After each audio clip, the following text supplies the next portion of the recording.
Thanks, Catherine. I'm a little bit shorter.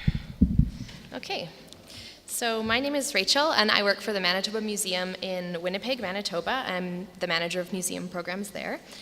For those of you who don't know where Winnipeg is, this is the map. We're the little red star in the middle there. We're in the center of Canada, and we're home to people from over 200 countries and a number of Indigenous communities who've lived in the province for thousands of years.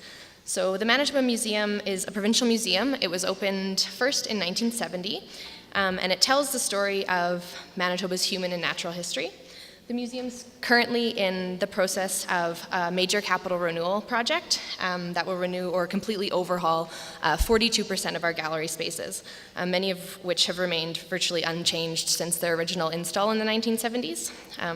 So this is just a picture of our first diorama, and you can see that's a part of a video that we took a couple months ago, and then these are some ladies in their fancy 1970s dresses in the exact same position as we have still. So some things we won't change, but we do need to change a lot of stuff. So as we work to plan the new galleries, curators and programming staff frequently joke that we must be careful what we decide to do, as this has to last 40 years.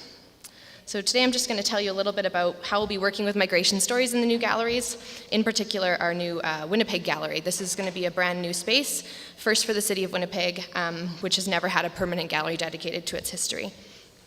So first I'll show you what we're working with right now. These are some of the galleries from the 1970s, and they're still in the gallery today. So this is the introduction wall to our immigration corridor, what we call, referencing the mass migration to Manitoba after 1970, which is the year that Manitoba joined a newly confederated Canada.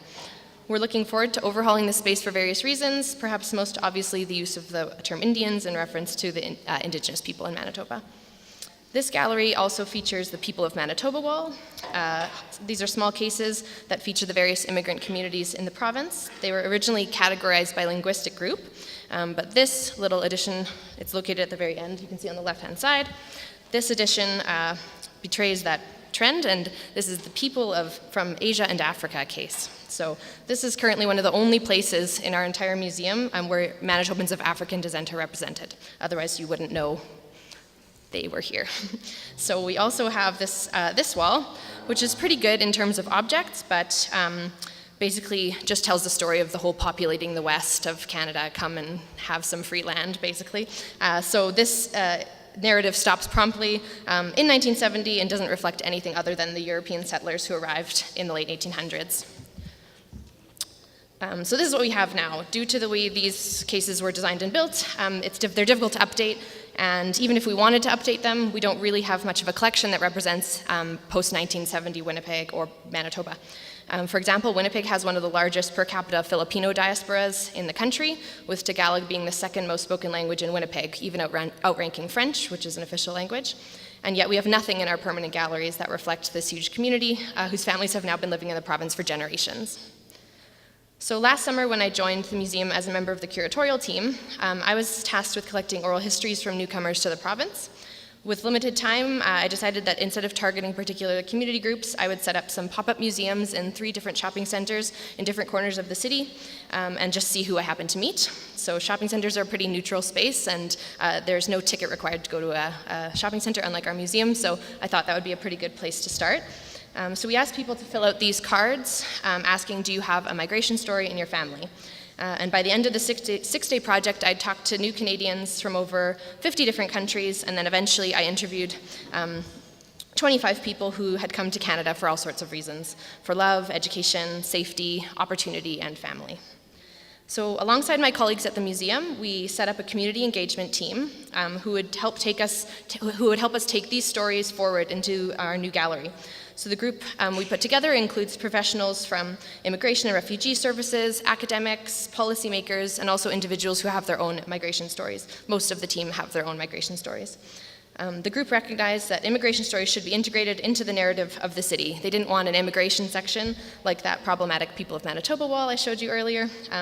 However, they did recognize that immigration has played a huge part in the making of the city, and it should be given that space. So the team has decided on an Immigration Now and Then section, which will demonstrate the similarities and differences between immigrations over time, and the way public perception has or has not changed over time. So these are just some early stage drawings of 2 other exhibits that the community engagement team is hoping to put into the new gallery. So these are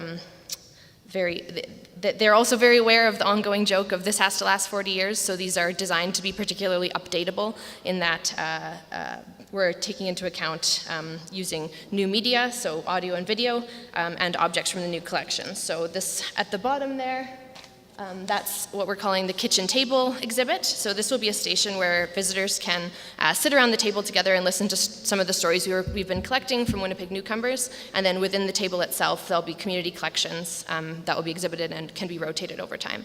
And then at the top there, that's what we're calling the living room. And this will play video interviews from Winnipeggers, so not just migration stories, but also stories from Indigenous Winnipeggers and also other urban communities.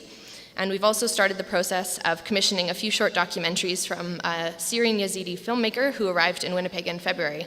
We met him just by chance, actually, through one of our community engagement team members, and we've recently secured some funding to work with him to develop some short films. So these films will be part of this living room exhibit, and by using film, we can update these stories over time and ensure they remain relevant and reflective of a contemporary Winnipeg. So we're excited to get these changes underway, and the project has already started to change the face of our galleries. This is a picture of one of the cases in our current temporary exhibition, Legacies of Confederation, which tells the story of how Manitoba was affected by joining Canada in 1870. And so on the left-hand side there, you'll see a shirt, and this is called a barong Tagalog. And this is the wedding shirt of a man who immigrated to Winnipeg from the Philippines in the early 80s. I met his wife in one of the shopping mall pop-up museums, and she sat down with me for an oral history, and after the interview decided that they would donate his wedding shirt to the museum, along with some photos of their wedding day. So this is one small change, but we're looking forward to keeping these new galleries relevant and fresh, and ensuring that perhaps they won't have to last 40 years. Thank you.